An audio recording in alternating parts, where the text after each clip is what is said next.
Good morning to everyone here with us or watching virtually. As many of you know, last week I did kind of an overview of unconscious bias for the full Rotary group. And then we have, this kind of follow-up session that will dig a little bit deeper and provide for more question and answer and that sort of thing. So in just a second, I will share my screen, and I have some slides that I want to get through. We'll watch two, short YouTube videos, and then towards the end, I'm going to try to leave a good bit of time for questions. But if you end up having a question kind of throughout, feel free to hop that in the chat, and then I will either answer it as I see it, depending on kind of what question it is, or I'll kind of just wait until the end to answer any questions that we have. So I'm going to go ahead, as I mentioned, and share my screen. I'm going to do a very, very quick overview of bias for folks who either weren't with us last time or just want a kind of quick reminder. Biases are the attitudes and stereotypes that affect our understanding and our actions. And so biases are essentially the stories that we make up and believe about groups of individuals. And again, I'll just ask that everyone mute themselves unless you're chatting. I can mute you if I need to, and don't worry, I will. But if you're not kind of actively chatting, I'll ask that you put yourself on mute. These biases, these stories can be positive or negative, and they are, the stories that we believe are about groups of individuals, but more often than not, those stories are essentially activated in individual one-on-one communications, as well as in systems. We didn't talk about this, during our last session very much. I'm going to just kind of start muting people as I need to here to minimize on background noise. But we didn't really chit chat about this too much in our last session. But bias shows up in almost every system and in our day-to-day lives. So these are two kind of screen grabs of some specific incidents. This is an incident that happened at Starbucks some years ago that was rooted in bias. This screen grab here is from last year. A young girl in New York was arrested, and throughout that encounter, she basically kept saying, like, I'm a child, like I need help, I need my mom, and they pepper sprayed her. And when she said, I can't even wipe my eyes, they said, oh, well, just put your head out in the air, and you can kind of feel relief, if you will. And so, again, just, unfortunate experiences related to race. So we're going to watch, like, as I mentioned, we have two short videos. This one is longer than the second one. The second one is much shorter. But we're going to watch a 7-minute video. It is called A Story of Access. It is a kind of mini documentary that Stanley Nelson created. He created it for Starbucks employees as a part of a training series that they did several years ago about unconscious bias. And I think it's a really, really great kind of short video that really hits on, just unconscious bias and how it impacts us in a variety of ways in life. Dear Starbucks partners, I'm Stanley Nelson, a documentary filmmaker. My films are about race, America, and the decades-long struggle for all people to be treated as equals in public spaces. Our town squares, our stores, our fields, our parks, our pools, our restaurants. I made this film to help us understand this important struggle in our country so we can go forward together.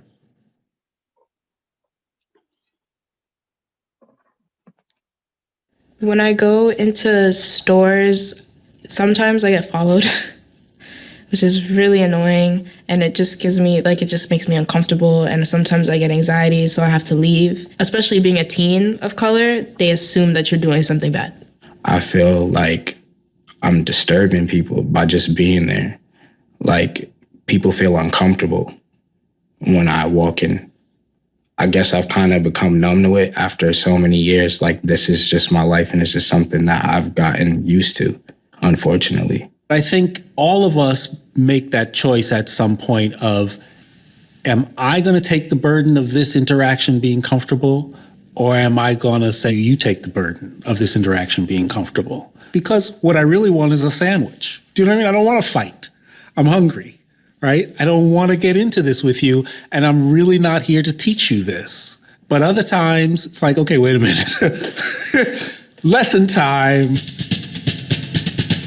Discrimination against African Americans in public spaces has a long history. In the 1960s, black and white students trying to desegregate buses were firebombed. Black patrons were routinely denied service in restaurants and hotels. I'm sorry, our management does not allow us to serve here. And civil rights workers were dragged from lunch counters, spat upon, and beaten. We're willing to be beaten for democracy, and you misuse democracy. The right to be respected in public spaces was at the heart of the civil rights movement.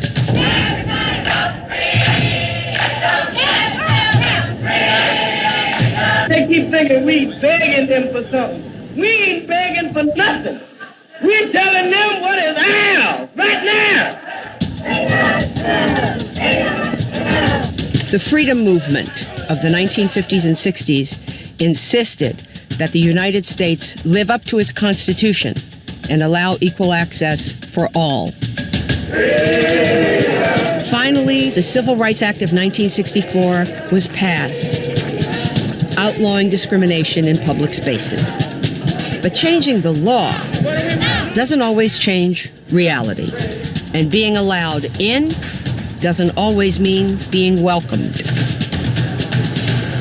To be welcomed as a customer means that not only do I allow you in, but it means that I'm glad you're here. I want to serve you.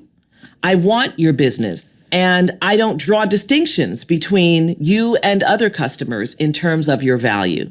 But it's time we talk about what it means to not be welcomed as an American citizen. It's not like I can mute my actual physical blackness, right? So I just assume that people see a particular thing when they see the color of my skin. So everything else has to be like perfect and clean and as blended in as possible.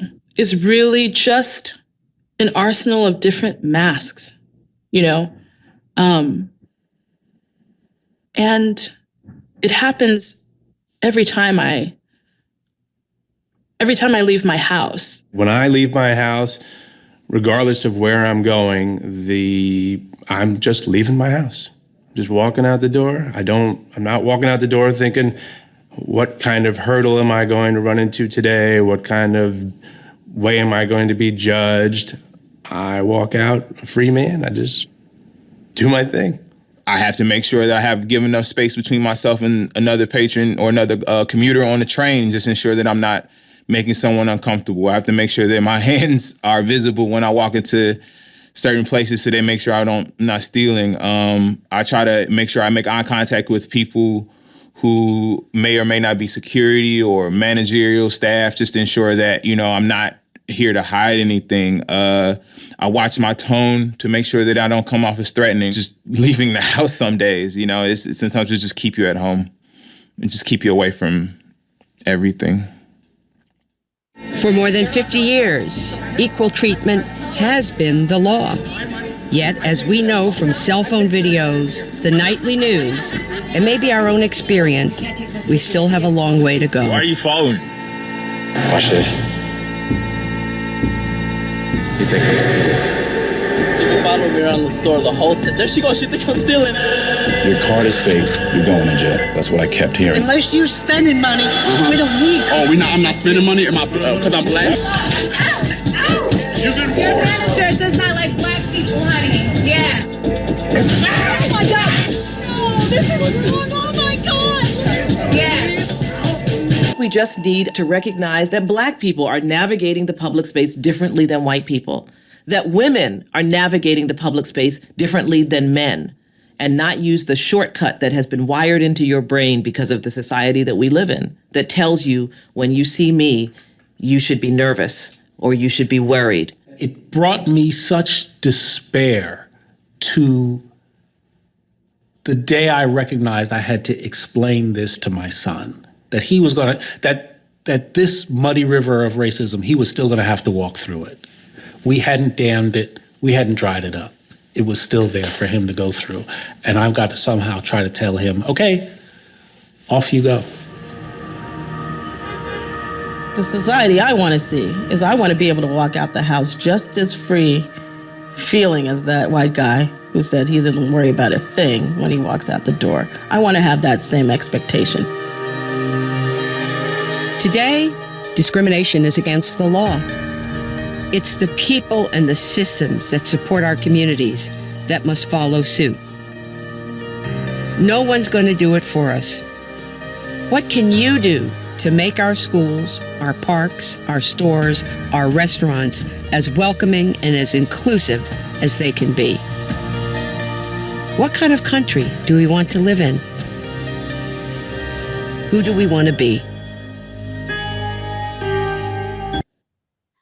So I really quite like that video, and I always, like to see what are folks' reactions when watching that video. So I invite you to either put something in the chat function if you feel called, or take yourself off mute and just share what are your thoughts and reactions from watching that video.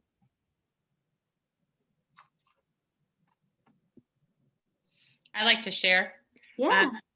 So again, it was very powerful to hear the white man say what he experienced when he walked out the door, and then hear the Black man talk about how he prepares to walk out the door. That's something I've never even considered. So that was really opening to me. Thank you, Teresa. And Jay put in the chat, it's very painful to watch. And there are lots of, as you all probably know, documentaries and movies and that sort of thing that talk about race more in the past year to 18 months than previously. And some of them I watch, I've watched more than once. I've watched the Netflix documentary 13th, I think 3 times. But there are some that are too much for me. There's a documentary, it's a television series, When They See Us, that Ava DuVernay, who is a Black director, who she put together, and I can't watch it. It is too painful to me. It feels traumatizing. It feels triggering because I work with a lot of young people. So some of this stuff is really heavy to watch. Ken, I see you wanting to jump in, and I think Marie as well. Go ahead, Ken. Okay, what I was going to say is I thought in my small mind that once I went to college, once I had a regular paying job in a blue chip company, that I would be seen differently. And I found out later that it's not true. Cell phone video scared me to death when I saw that. And it got to the point that I said I was not going to drive at night. And I called my son. I told my son the same. I said, look, you do not need to be out at night. I said, even though I know you're not going to be doing anything that you shouldn't be, because it worried me. And now I get worried every time I'm stopped. I think about, will I be killed? And I'm not even, I look at myself as being a law-abiding citizen, pay my taxes and all that stuff, but I'm scared. At my age, I'm scared. And the way I wanted to come in and say, yeah, these feelings are real. They are. And for me, having navigated through life and really considered successful, I've, gone to college and grad school and all these sort of things and navigated through, and just personality wise is normally able to get along with everybody. In fact, in my roles as a plant manager, I was sought out to teach interpersonal skills to other plant managers because it's so important. But I can tell you, it makes me nervous for my children and grandchildren. I know that, like my grandson, who start driving, I said, now, if you get stopped by the cops and do this, you're just so afraid that they're gonna say, well, I wasn't doing anything. So I said, look, make sure, you know, you're really, I'm personally more afraid for my children and grandchildren and what could happen to them. And so it is definitely real. I will comment. I almost laughed out loud when they said, or he said, discrimination is against the law. It is against the law, but it is so prevalent everywhere today. I just can't reconcile the two of them.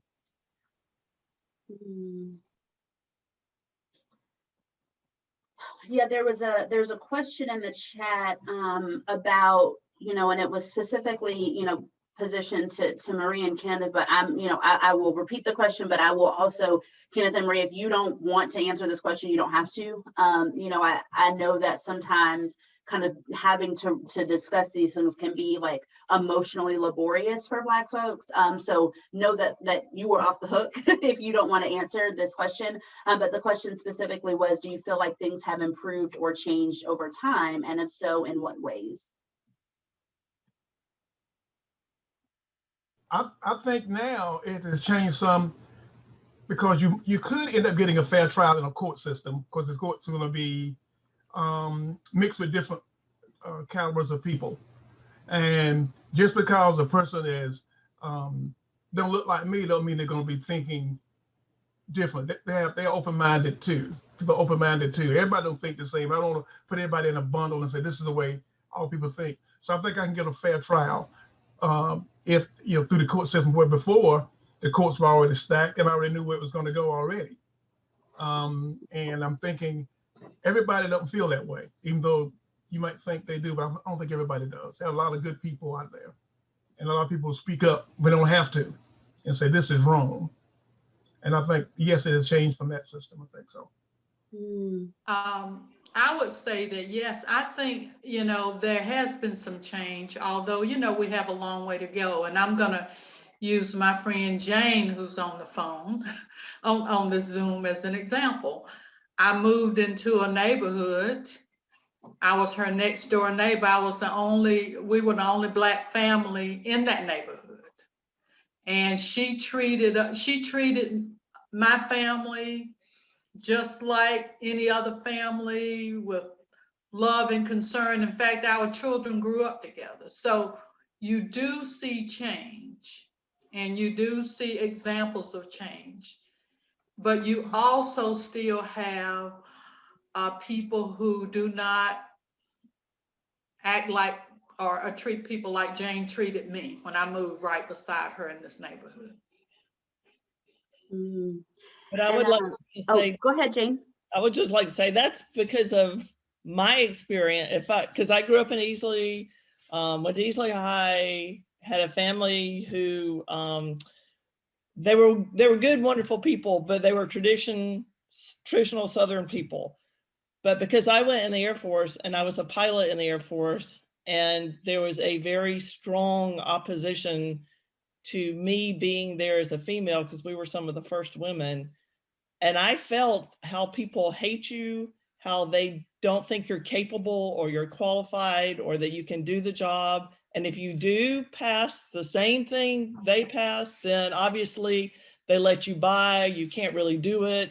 I lived that my whole life. So that made me aware of what Marie lives. And of course, at least when I walk out the door, people don't see it, but I lived in that environment as the minority that, people sometimes in their hearts based on their opinions and attitudes can be really, really awful. And I think now that it's becoming, I do think the good news is that as more of us are aware, then those of us who believe in justice and compassion and loving our neighbors are more aware of what we need to do. So, and I'm so glad Marie was my neighbor. So there's a really, really great question in the chat that Rich has asked, is media making things worse? And Kenneth responded some, and I have I have what I believe is an answer to that. But before I answer and before I head back into the slides, I'd love to know what other people think, because I do think that this is a really good question about media. And so I'd love, for one or two people to share what they think, and then I'll kind of hop in and share what I think and kind of what I believe as, someone who's kind of doing some DEI work. Oh, I see Kenneth and then Beth. Before cell phone video, I would see certain people, you make preconceived notions of people just by looking at their appearance. So I would see people, I said, maybe that guy did something to provoke the police officer, to make him act the way he did, And then cell phone video came out, you could see a guy asking questions like, what happened? None of your business. And they just, all of a sudden they just burst into rage because you didn't follow the instructions automatically. And when I saw the guy get shot in Colombia, when the guy asked for his license, he goes to get his license, he shoots it. And see, that's what it scared me. That's when I knew, even with video, sometimes you're not going to get what you're looking for. And that's what's scary. Mm-hmm. Go ahead, Beth. Yes, as the one on here who spent 40 years with local media, and granted a little bit of defensiveness on my part, I don't think that media, because that's the charge all the time, is that these problems would not be here if the media did not just keep reporting and reporting and reporting on them. But it's sort of what Kenneth said. The technology has allowed us to see life behind the curtain, which we were not able to see before. And I think it's exposed a very ugly, raw side of our society. And that's hard for a lot of people to accept. And I say this as a native Southerner who grew up, my first 10, 11 years, I guess, were spent in a segregated South, separate water fountains, separate bathrooms, those sorts of things. And I know the tendency, people I graduated from high school with, some family members, they want to compare today to the 60s, and we've made so many improvements. Yes, we have, but a watershed moment for me, and this is why the video was so tough, a watershed moment for me was when an African-American I'd hired at the newspaper told me about the conversation he was about to have with his son. And the conversation was, if the police stop you, hands on the steering wheel, you do not reach for anything, do not reach for your wallet. And here I am, had 3 younger brothers, varying degrees of trouble in their high school, teenage days. My father never had that conversation with them. That when the police stop you, you cannot move or say one cross word or anything like that. And so at times I want to be hopeful, and at times I feel despair, because I think we've had some setbacks. And back to the original question, I don't think the media has created, I think the media has exposed the problems. I would just say, I think we have the issue with the 24-hour news cycle and all of that, and there's so much stuff. I mean, it is, Beth, while even the Greenville News, et cetera, now is working online, but when Beth started, the newspaper was a paper, and you didn't have everything going all the time. You had the morning paper, the afternoon paper, and that was kind of it. Like Jane, I spent a whole lot of my adult career in the military. I was in the Army, and we never even, you knew there were different folks, but everybody was green. And there were problems. I mean, there are always problems because you got human beings. But for the most part, I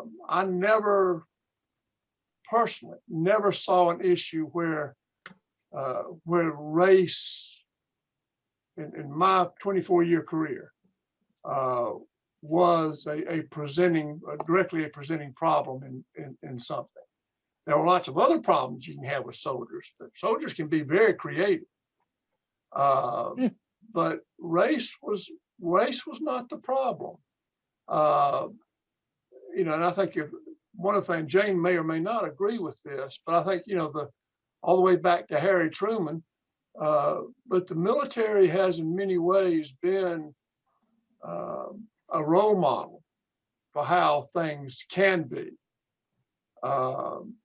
Because when when everybody's in the foxhole, you don't really care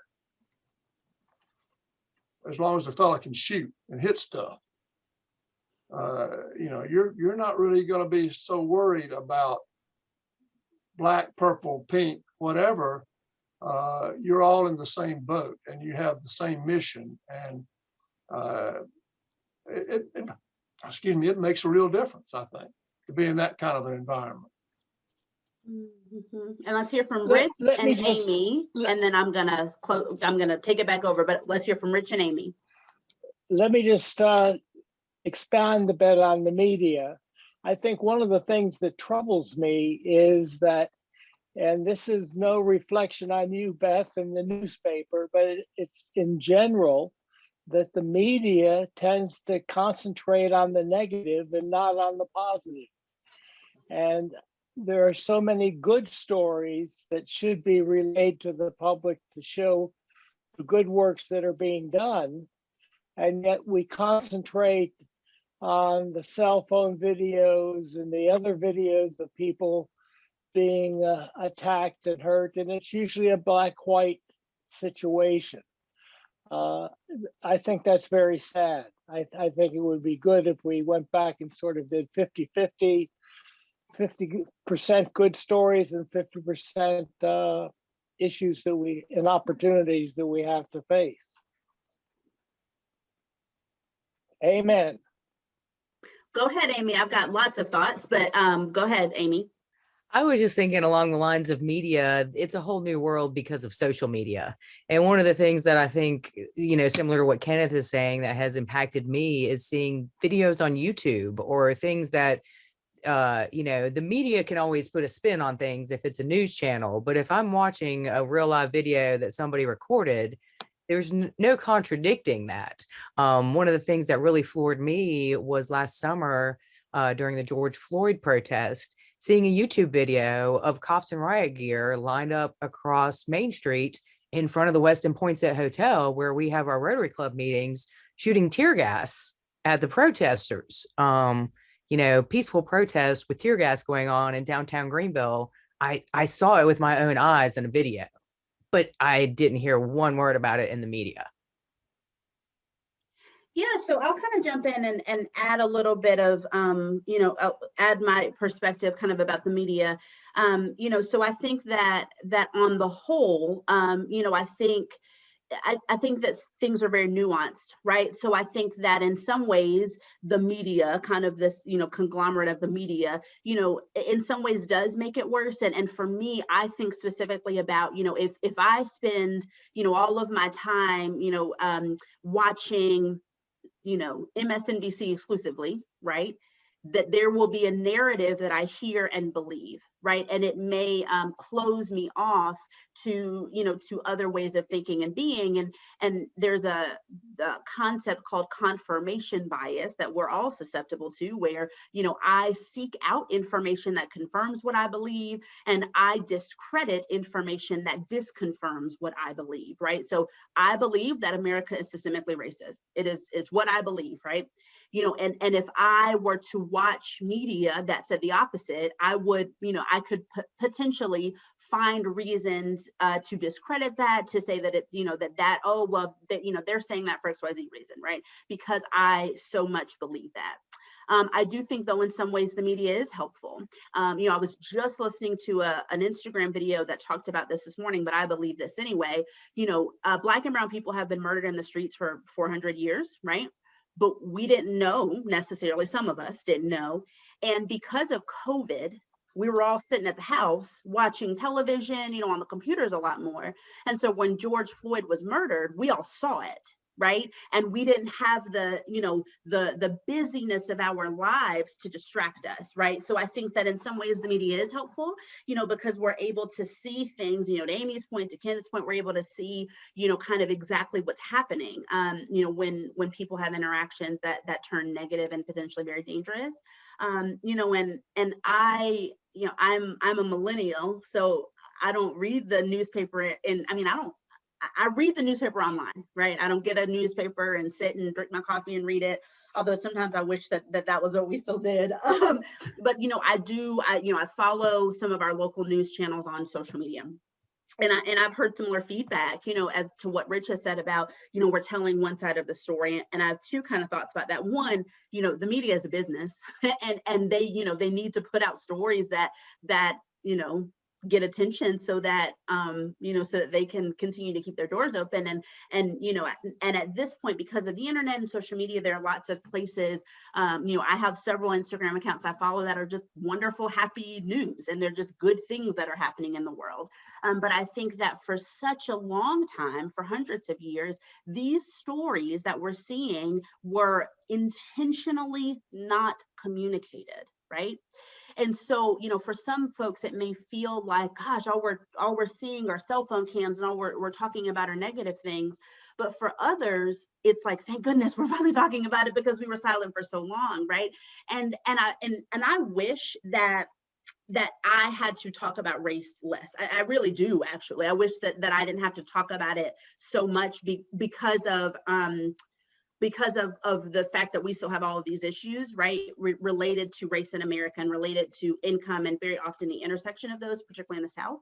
And so for me, when I see videos, or I see, things on the news about, things related to race, and specifically these examples of video cameras, I'm always interested in the comments. But for me, I'm like, I wish that the media stories and the conversation actually led to change, but until it leads to change, we have to keep talking about it, right? And I know for me, when I want a warm and fuzzy, I have specific outlets that I can do that for. But if I want to go to YFF4 or the Greenville News or WSP in Columbia, like, I need to know the news and what's happening. And for so long, those stories were intentionally kept quiet and were intentionally hidden. But I think that we need to be talking about race. We need to be having conversations about what's happening to Black and Brown people, and to young people and adults. And if we continue to ignore these issues, we will be having these same conversations in another 400 years, when all of us are, long gone. And there's no issue in the world, that we can fix by choosing to ignore it and talk about it less. If you look at business decisions, if you look at, community decisions, anything that needs to be fixed has to be discussed in order to be fixed and to be addressed.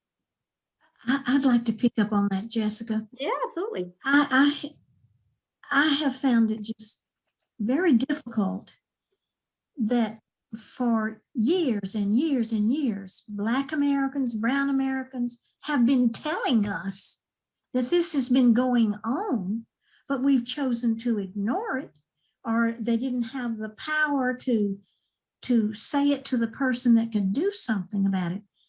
That's why I feel the media, I'm so grateful, because now when thinking about the woman in Central Park, here she was on the phone saying this man was attacking her and all this. Had there not been a video, she would have been believed. And here we have a video to show it is not true. But it's not been true for a long time. We just haven't paid attention to it, didn't care about it. The person didn't have enough value to us to follow up on it. I just have to say that. This is not new stuff. It's just now we have evidence that it is real stuff. Yeah, I mean, Judy, you're right. And I'm going to share my screen just one more time. There are a few things I want to hit on very quickly. Well, and I actually probably won't share my screen. I'll probably actually just share some things and put it in the chat, because I think that this is a great conversation. And so I don't want to fully kind of, take us back to presentation mode, because I do think this is a great conversation. So I want to kind of balance those two objectives. So when we think about unconscious bias, I can, if you give me a system, I can tell you where bias shows up, right? And even if it doesn't feel like, from a systemic perspective, when I think about the criminal justice system, healthcare, that sort of thing, it may impact individual interactions, because, if I have a bias and a story that I believe about a group of individuals and my colleague or coworker fits into that category, it may impact my one-on-one interactions. And so when we think about, this concept of unconscious bias, I want to give you just 3 things, that you can do today, tomorrow, to really think about bias and kind of in your, in your life and your interactions. First, you have to, all of us, me included, we have to be really aware of our unconscious biases if we ever hope to mitigate how they show up in our decision making, right? The goal is not to eradicate or eliminate bias. The goal is to decrease the number of decisions that we are making that are rooted in bias. And the first step is we have to know what our biases are. There is a really great assessment, and I'm going to type the name of it in here so that you can copy it and look it up. But the Implicit Association Test, a group of researchers from Harvard put this assessment together. They've made some changes, I think, in the past 2 or 3 years, but it's an online assessment. And it takes, one assessment, they have a few different options, will take, probably 20 minutes. But at the end of the assessment, what it says is, if you take the gender assessment, because there are different categories, it may say you have a preference towards men, you have a preference towards women. So it is not it doesn't spit out and say you have a bias against XYZ group. So what it does, though, is gives you some information and data that can invite you to kind of do some self-reflecting and say, well, okay, if I have a preference for women, what is the story that I believe about men, right? It really does kind of accompany, some self-reflection and some really thinking and looking internally, right? So you have to understand how, what your unconscious biases are, what those stories are. Next, you have to engage in some self-reflection, regularly, right? If you are going to engage or interact with someone who fits into your bias category, into that group that you have a negative story about, when you are interacting with them, you have to do some self-reflection to say, is my bias impacting how I view this person, how I think about them, how I talk about them, how I am interacting with them? You got to look internally to say, should I be shifting how I interact with or engage with this group of people or this particular individual, right? And then the last thing that I'll say, I've got lots of different kind of tools and tactics that I often share. But I will, I'll share one last one. It's going to be about empathy. And I've got some time. It's 12:22, but there's one video that I often show, and it's one of my very favorite videos, and it is, I think, about 3 minutes. So I'm going to share that video and then kind of come back, and we'll wrap up after that video. And again, it's 2 minutes and 53 seconds, and it is narrated by Brene Brown, who's a social worker and researcher.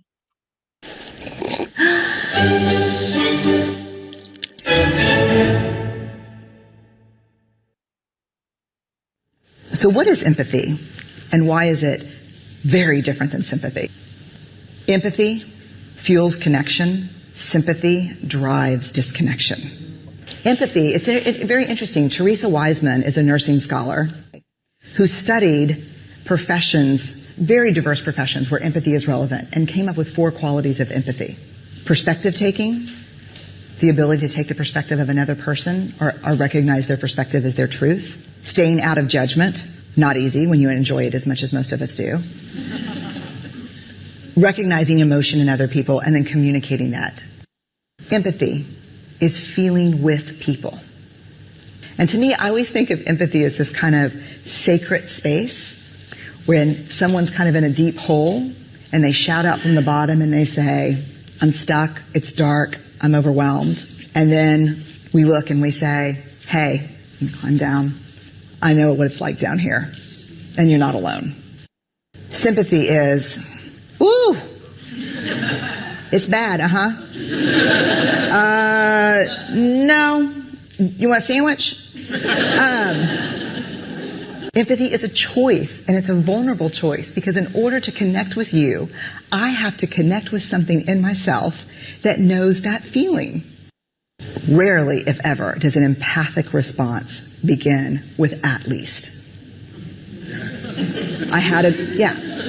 And we do it all the time because you know what? Someone just shared something with us that's incredibly painful and we're trying to silver lining it. I don't think that's a verb, but I'm using it as one. We're trying to put the silver lining around it. So I had a miscarriage. Oh, at least you know you can get pregnant. I think my marriage is falling apart. At least you have a marriage. John's getting kicked out of school. At least Sarah is an A student. But one of the things we do sometimes in the face of very difficult conversations is we try to make things better. If I share something with you that's very difficult, I'd rather you say, I don't even know what to say right now. I'm just so glad you told me. Because the truth is, rarely can a response make something better. What makes something better is connection. So I just really enjoy that video because I think that one of the antidotes of bias is empathy, and working very intentionally and working hard to try to understand the perspective of another and to try to feel with them. And if I'm interacting with someone, maybe a colleague, maybe a neighbor who, I know fits into this bias category that I have and that I may have a negative story about, if I instead lean into empathy and try to understand what life may be like from their perspective and try to kind of maybe connect to their feelings, that sort of thing, it will be much harder for me to engage in bias-based decisions. One, because I'm using a different part of my brain, right? I'm using this part of my brain instead of my limbic system, and they don't necessarily often kind of operate at once. If one is really operating, the other one kind of can't, right? But also it kind of shifts that story. And instead of me saying, okay, this person fits into this larger narrative, I'm able to say, no, this person fits into this story over here, right? And again, it doesn't mean that the bias completely goes away and you never have it anymore, because that's not the goal. Out of all of the neuroscience research I've done, I cannot find a way in which we eradicate bias completely because of all of the things that I mentioned about the brain in our last session. But if we can decrease the number of times and the number of instances where we're making bias-based decisions, we're doing a pretty good job. And it is, again, harder to make decisions rooted in bias if we are leaning into empathy and trying really hard to take the perspective of another person. So we've got about 3 minutes here. And so I want to kind of leave any time if there's 1 or 2 questions that folks have for the good of the group, for the good of the order, if you will. I think we've got, time for maybe 1 or 2 questions from the group.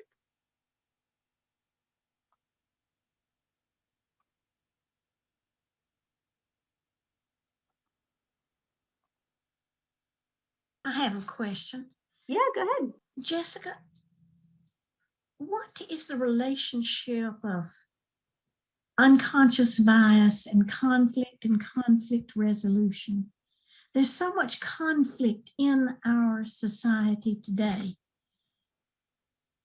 I think so much is from unconscious bias. Now, you may not, what is your take on this? You're the expert. What is your thought about this? Yeah, so I think that I think there's a lot of richness and truth in what you're saying. So, if we look at conflict as this whole kind of thing, right, there are lots of different reasons why people engage in conflict, right? I could probably come up with 20 different reasons why people engage in conflict. But there is certainly a space, a piece that is related to bias, right? So if I have a bias, a negative story about a group of individuals, right, and I am consistently interacting with people who fit into that bias category, if I haven't done the work of understanding bias, understanding my bias, right, I may come into interactions with them assuming that the story I believe about them is true, right? And that can 1000% create situations where there is conflict. And because I believe my story is true, right? And then because of confirmation bias, it will be much more difficult for me to engage in resolution-based behaviors because I'm like, see, I knew I was right. I knew that XYZ person was fill in the blank, right? I am even more believing my story to be true. And so I'm less likely to want to resolve the situation.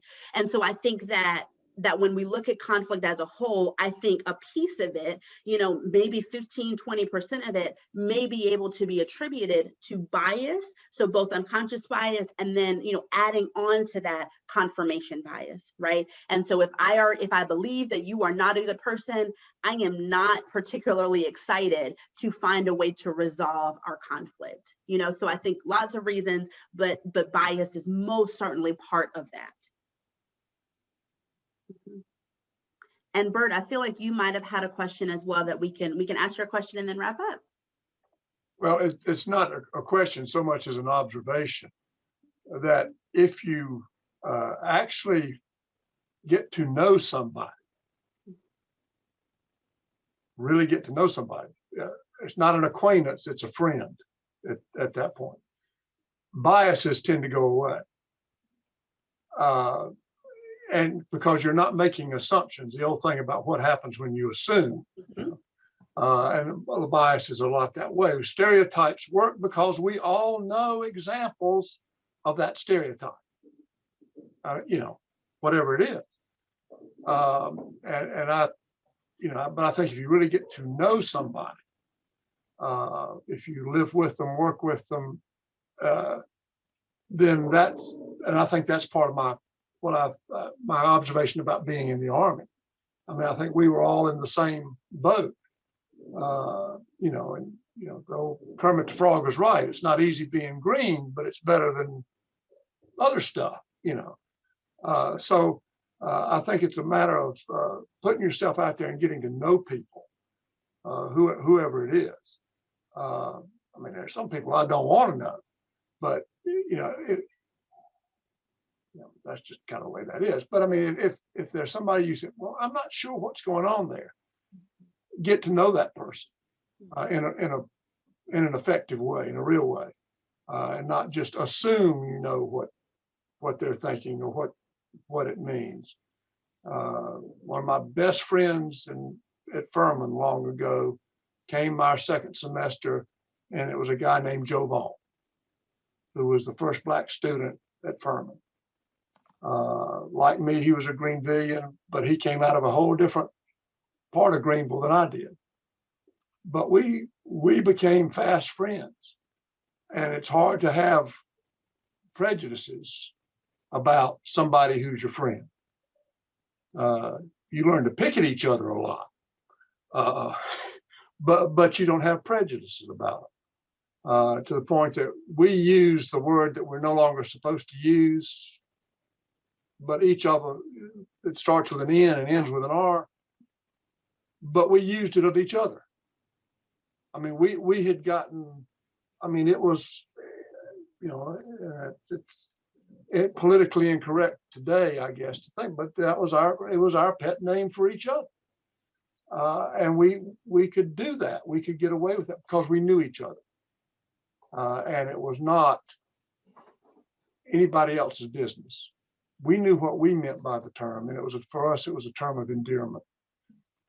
And other people can assume it, but we knew what it was all about. So there are all those kinds of things of getting to know people. And that feels like a great way to end, depending on, which person you quote, there's a lot of discussion about proximity, right? Brian Stevenson, who's one of my heroes, he does a lot of work in the criminal justice space. He said it's hard to hate people up close, and Brene Brown has an entire chapter, about this. And I think there is a question that we'll try to, and I will try to end as quickly as possible. It's 12:34, and I know we were supposed to end 4 minutes ago. And I'm also happy, Terrell, for you to jump in if you want to. But sorry, Teresa, I'm not done. I think I'm going to try to give a complete and comprehensive answer. I think that there is, proximity is important, relationships is important. I often talk about, there is that one of the ways that we can mitigate bias is to build relationships, and like authentic, real relationships, not like the check the box relationships with people who are different from us, right? Like meaningful, real relationships, because again, when we are, having relationships with individual people, it is, again, doesn't mean it completely eradicates bias, but it does impact that one-on-one relationship. Now, I am also going to say that on the whole, I agree with Bert. Let's not use such words in public now. You probably shouldn't at all anymore in 2021. I'm not here to tell people what they shouldn't have done before, but like, let's not do that in 2021 because it can create a slew of other issues. But the nugget around relationships and building relationships across difference is really important, because it, again, doesn't eradicate the entire bias, but you can say, well, here are all of these individual people that I have meaningful relationships with. So Teresa, go ahead and jump in, and then we'll try to wrap up after that. Okay, I just had a quick question. So one thing I was thinking when Bert was talking, I have a problem with, if you recognize a good friend of yours is doing something, and you might say, you know what, you really didn't treat that person fairly. Maybe it was a woman, maybe it was a man, maybe it was a Hispanic, a Black person, but you try to approach them and you kind of say you didn't really approach them fairly, and automatically they say, well, I'm not a racist. So I guess my question is, how do you go from one place to the other? Because I know I've read about defensiveness, people become defensive. I don't want to admit that I'm a racist, because in my mind, I have my own stereotype of what that really looks like. But yet we all have this bias. So, I mean, you can kind of say we all are in some level racist because we have this bias. But in our mind, we have also this stereotype that says, well, oh, if I admit to this, then I'm this atrocious, terrible person. But how do we break that stigma so we can approach people and point out something and not be so grossly offensive, point them to that extreme? Yep. So that's an important question. So, the root of the question is, I'm having a conversation with a friend, they say something, and I say to them, hey, that was offensive. That was offensive and you shouldn't have said that. And then they say, well, wait a minute, I'm not a racist. And then there's kind of this whole conversation after that. And so I think that there's kind of a lot of ways that you can approach that. And I think that, I'm going to give you a few different ways to do it, and you kind of take the one that feels right for you. I think that your response can be, you can lean into curiosity and say, why do you think that my response implied that you were a racist? And then open up a conversation. Because I do know that for a lot of people, that's their default to say, whoa, wait a minute, I'm not a racist. But then we start to unpack and have a whole conversation, and they say, we can have a really rich conversation about about what was said, right? So I think that is an option, right? I think another option is to say, I did not call you a racist. What I said was that thing that you said was a problem, and go down that road. I think you can also always, from here until the end of time, acknowledge we all have unconscious biases. And what that means is that sometimes we will say things that are problematic, and it does not mean that you are a racist, right? Because there's a definition of what it means to be a racist, right? So you can say, I didn't call you a racist. What I said is that thing that you said was offensive and problematic. And you can say something like, it was probably rooted in bias, right?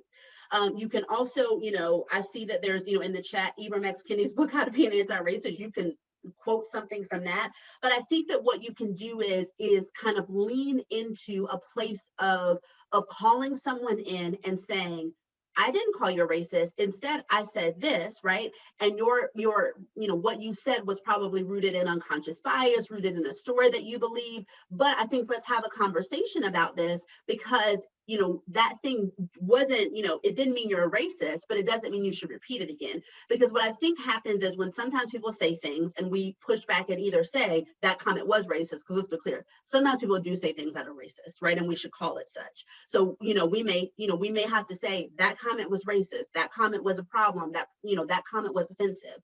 And I think that sometimes when people push back and say, well, wait a minute, I'm not a racist, then what I've seen this happen in a few different ways. All of a sudden we kind of turtle from the conversation, and then that person now continues to say this thing that is offensive till the end of time, and you no longer can have conversations that are open and honest about race or about any sort of difference, right? Because people can also say things that are problematic about other populations of individuals that are not specific to race, right? So I think that in situations like that, I would encourage you all, I would implore you all to be able to say, that thing that you said was offensive, problematic, that thing you said was racist, right? And then if someone does get defensive, to say, slow down, I want to have a conversation about this. And I want to tell you that, I want to be able to say, that thing that you said was offensive. I am not calling you a racist, but we do need to have a conversation because words are really important. And when you say that thing, right, it can create harm, right? And I know that that's not your intention, to create harm and to hurt people, but when you say that, it does. So we need to unpack this and talk about it, right? So I hope that that helped, that answer was helpful, Teresa, because I do think that sometimes when when folks say, oh no, I'm not, and all of a sudden we go down this rabbit hole of not being able to really address the issue at hand. So I know that, there was a comment, that, hopefully this conversation can continue. I hope that, that Rotary, finds a way, to have more of these conversations. Like, they are not easy conversations, but they are ones that, that really, really need to be had. And so I hope that there's a mechanism for you all to continue those conversations, in the confines of the work that you all are doing together. And I hope that you have, these sorts of conversations, and you engage in, in education about race and issues related to race. Really hope that you have more of these conversations in your personal life, in your professional life, and certainly in the confines of Rotary. So, I appreciate you all being here, and, I know that I will see some of you again in the future, either in Zoom world or in real life when we are back to see one another in real life. But I hope everybody has a great day, and works actively to mitigate how bias impacts your decision making.